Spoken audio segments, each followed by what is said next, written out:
I'm Kenneth, a relationship coach and a psychotherapist. Every relationship is different and every breakup is different. Work with me and you'll get professional help on your situation. And if you're in no contact, focused on personal growth, my workbook series, The Knowledge, will help you make changes like you've never made before. Available now at AskCraig.net.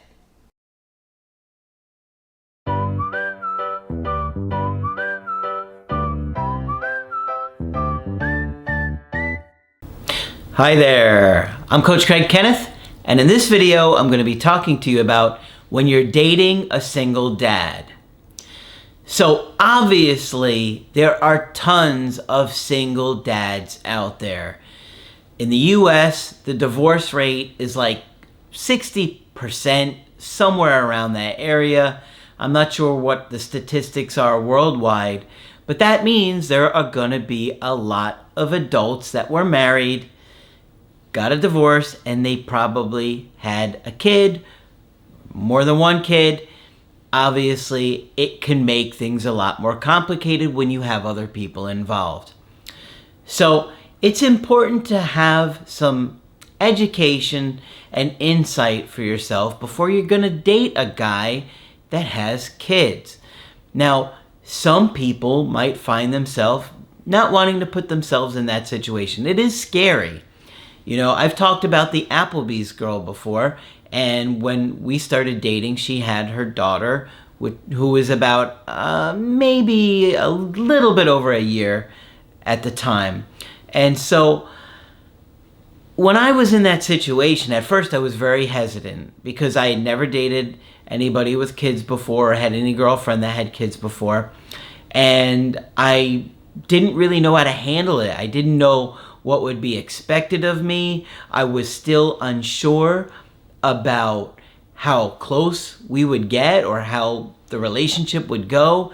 And so the idea of, attaching and meeting a small child, that was something that I had to consider and think about, not only for myself, would I be willing to date somebody that had kids?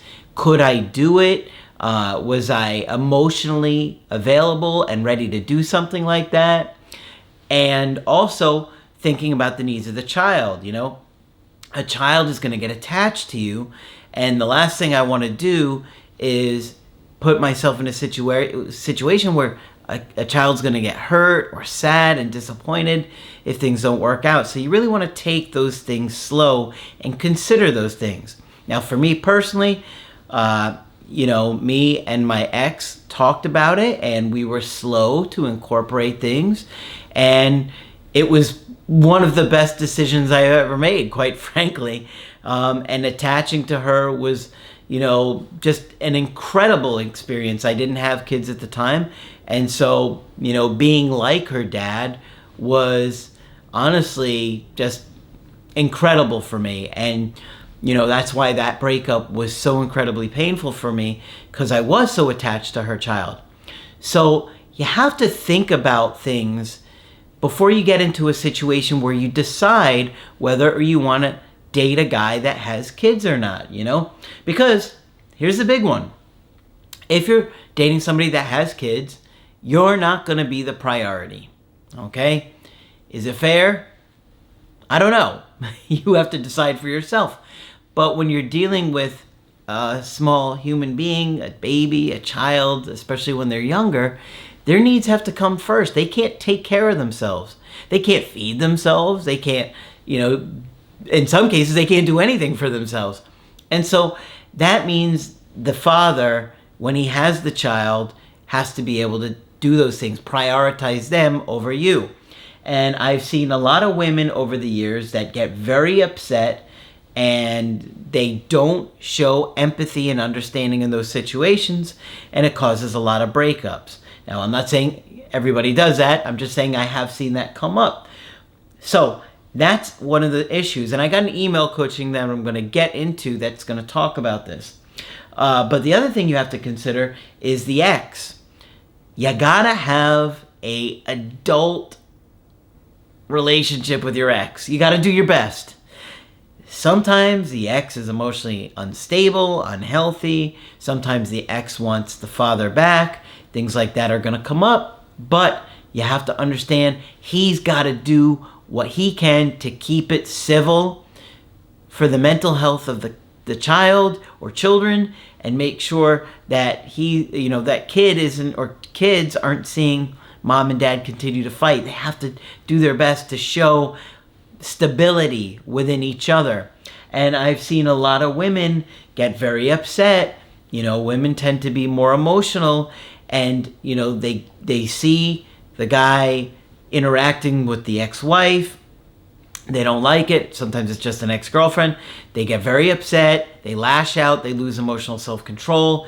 And the guy feels very frustrated because he feels stuck in the middle. Like, what am I, I've heard many guys say, what am I going to do? What am I supposed to do? She's my ex. It's my daughter's mom, my son's mom, whatever it may be. I can't not talk with them. I actually had this happen with a friend of mine, that the woman he was dating did not like him talking to his ex, and she started to get controlling. I don't want you going over there. I don't want you having any kind of communication. And she really crossed the line.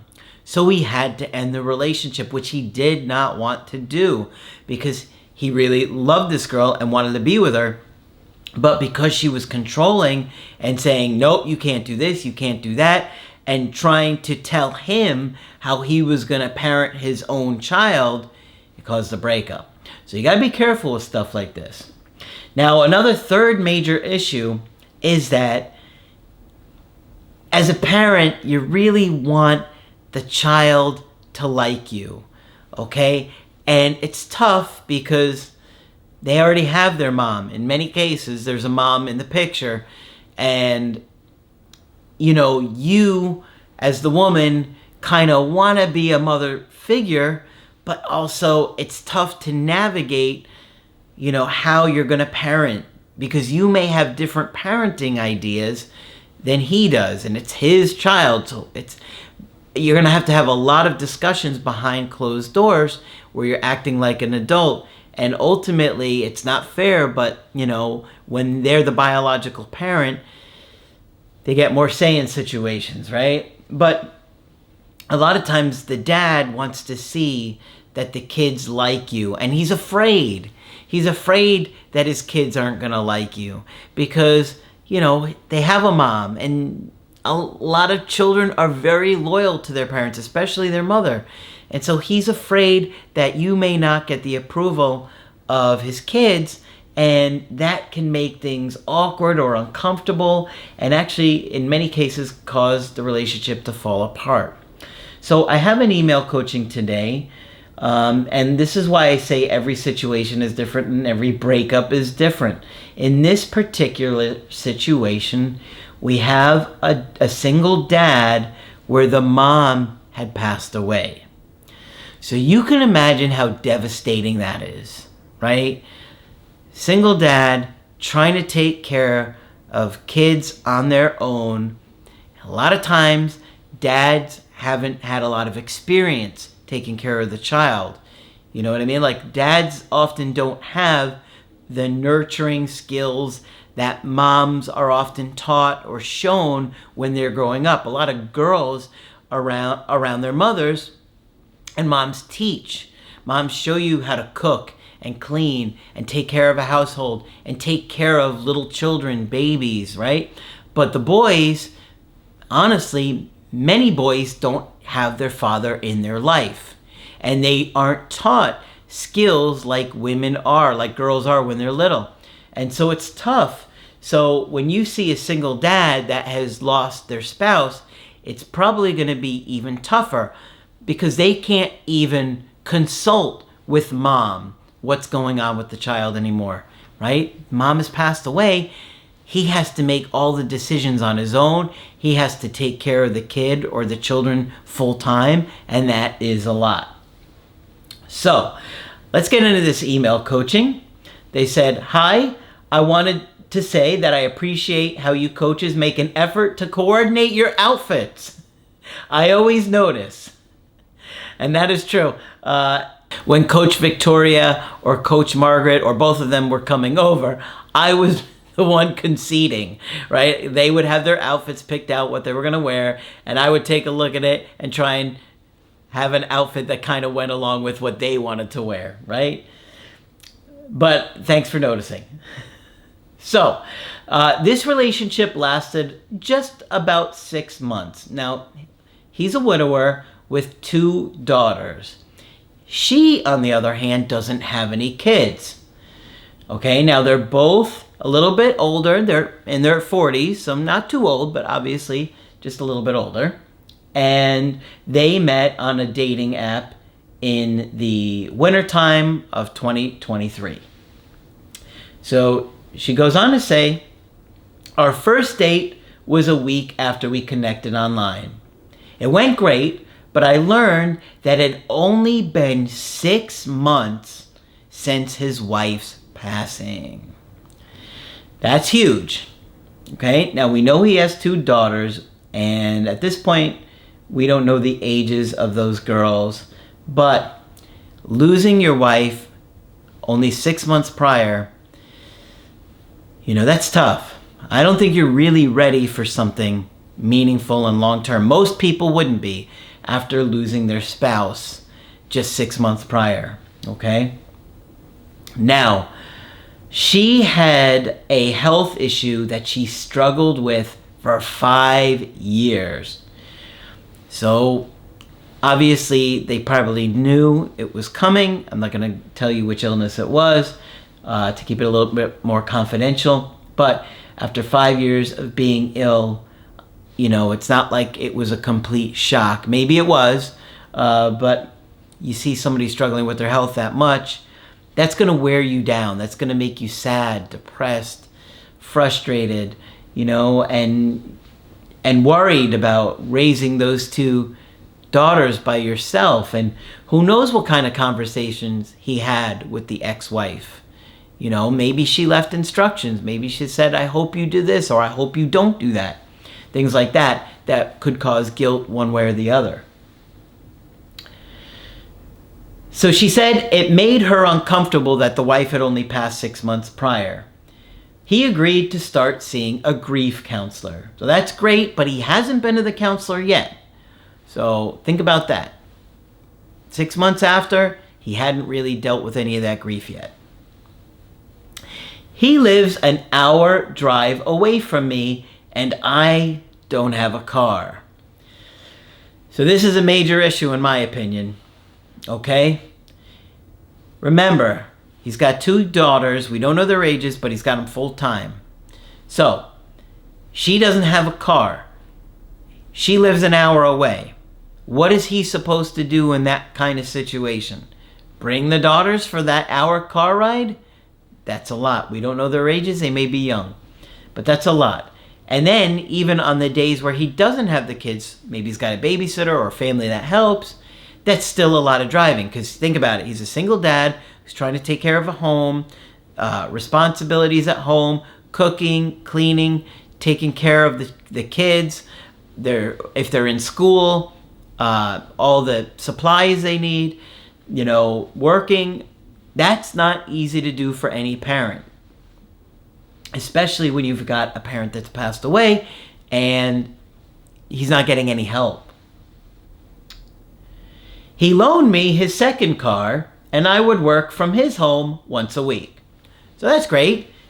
At least she's able to drive and she's able to use his car, so that makes a huge difference, right?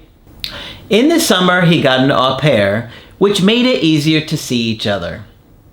Yeah, that would make a huge difference when you have somebody living with you and helping with those kids. But we don't know the arrangement yet with the au pair and how they're going to help.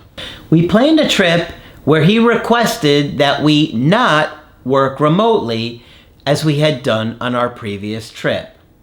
The Thursday before our trip, he said he wouldn't come on Saturday as he would be tired. I asked, "You know today that you're going to be tired on Saturday?" He said he wanted to decompress and we had our upcoming trip to be together. So, you could see she's disappointed, she's frustrated, maybe a little passive aggressive there, that she wants to see him and he's already saying he's going to be tired. But like I said, he's got a lot of responsibilities and obligations with 2 kids and no mom, and he's thinking, well, we're going to spend this whole trip together anyway. I was frustrated as Saturdays were our best days, but I agreed the trip meant quality time. He wanted me to come to him the next day. I was now going there twice a week. But I said no because I was also tired and didn't see the point of making more of an effort than he was making. So I think this was a mistake, okay? And I'm not saying she may not have a valid point, because she does, but like I said, we're looking at a single dad. His wife has passed away. Now he's getting some help, but still it's a lot. And again, there's the guilt and maybe I should spend some time at home and things like that. So maybe he was also thinking I should spend some time at home with the kids before I go on this trip. Hard to say. We left for our trip on a Tuesday, and I could tell he was frazzled. He had waited until Friday before the trip to ask for the time off. And that was irresponsible on his part. You're planning a trip, you got to make plans and figure things out with work ahead of time, because now it's going to cause chaos on this trip. He got Wednesday and Thursday off only. Overall, the trip went well, though he worked every day. So you can imagine she's disappointed, she's upset. You know, I could see her point. She probably annoyed, like, why didn't you just ask for this off with work? Who knows? We don't know what the deal is at work. Maybe he was afraid to. Who knows what the boss was thinking or how they would react. But now it's going to impact the trip. We saw each other once the week after the trip. He was sick. We didn't see each other on that Saturday because he procrastinated on getting a babysitter, because the au pair had off on the weekends. The Thursday before I was supposed to see him on a Friday, I checked in. We still on for tomorrow? Yes. We need to talk. Is it something that will make me upset? Probably. I asked him to tell me instead of making me drive out there the next day. Over a video call, he said we needed to take a break. Eventually, he admitted that he was trying to ease into saying we needed a breakup. His reasons were he was overwhelmed, messing up at work, needing to plan his mother's memorial service. So his mom passed away too. She died the day before our first date after being in a nursing home for 5 years. Wow. She died the day before their first date? Wow. And so that means he doesn't even have help from his mom with his kids, because the wife has passed away, remember? Okay. He was upset at his accountant for not taking his late wife's name off of their accounts. The year anniversary of his wife's death was the following month. That was in the fall. And her parents had planned a ceremony for the occasion. Though his in-laws and daughters didn't know about me. And remember, it's only been 6 months since Mom passed away. So I'm not surprised that they didn't know about you. His friends and siblings did. Okay, so that's good. He was incorporating you into his life, but in the areas that he felt people were going to be most affected or sensitive, he thought he's not ready for that yet. A month after the breakup, we did a video call. He caught me up on his life and told me about a problem he was having, acting like nothing had changed. And what did I say? I just did a short about this, and I did it in a longer video the other day about how exes come back and they act like Nothing's even happened, and they just tell you all kinds of things going on in their life. He even mentioned getting tickets for us to see a comedian I like in December. Wonder who it was. I gave a non-committal response, and I've been in no contact ever since. He did text a week later asking how I was. It was a good relationship.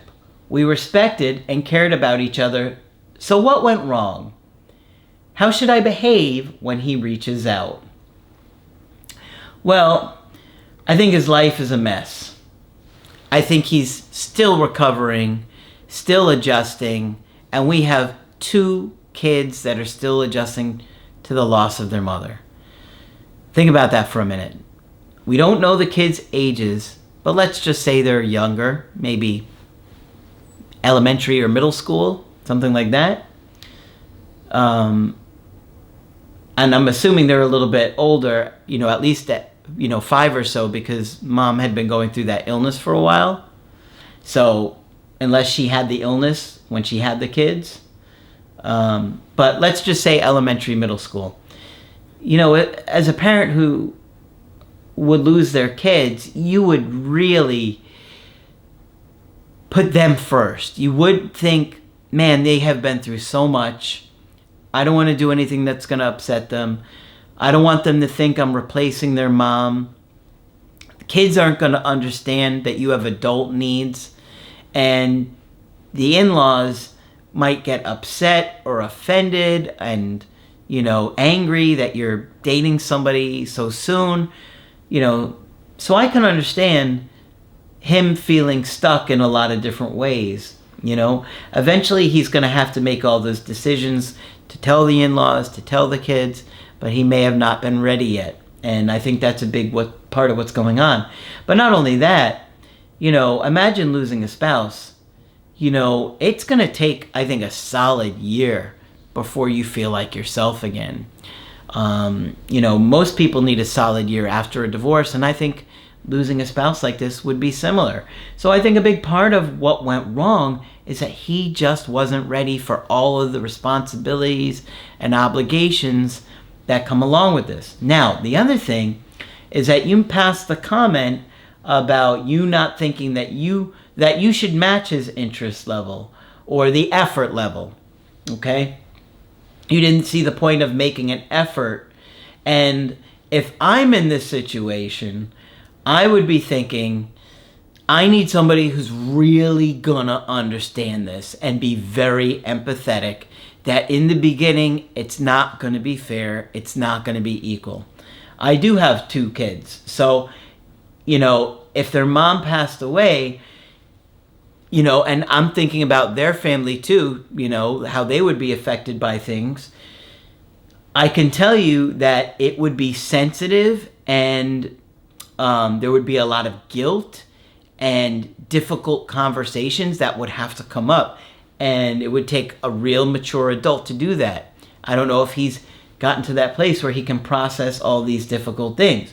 So me personally, I would want somebody who's willing to do more of the driving and willing to help out with all the responsibilities and obligations that I have in the home and help me with the kids and say, you're a single dad and their mom isn't here, and that breaks my heart for these kids and for you, and I'm willing to help extra because I know you need it. I mean, I would do the same thing if the role were reversed, so that's what I would expect of somebody of me. Now, if they didn't want to do that, didn't think it was fair, that's on them, but I'm just telling you guys, me personally, that's what I would be looking for. So it's not fair, but especially in the beginning when there's all kinds of adjustments and responsibilities and obligations, you kind of want to put the kids' feelings first before your own too. I personally would. And, he could reach out again. There's no reason to think that he wouldn't. He mentioned going to see a comedian that you like, and, I'm sure he feels guilty about things because, like he kind of explained, his life is a mess here. He's not in a good place.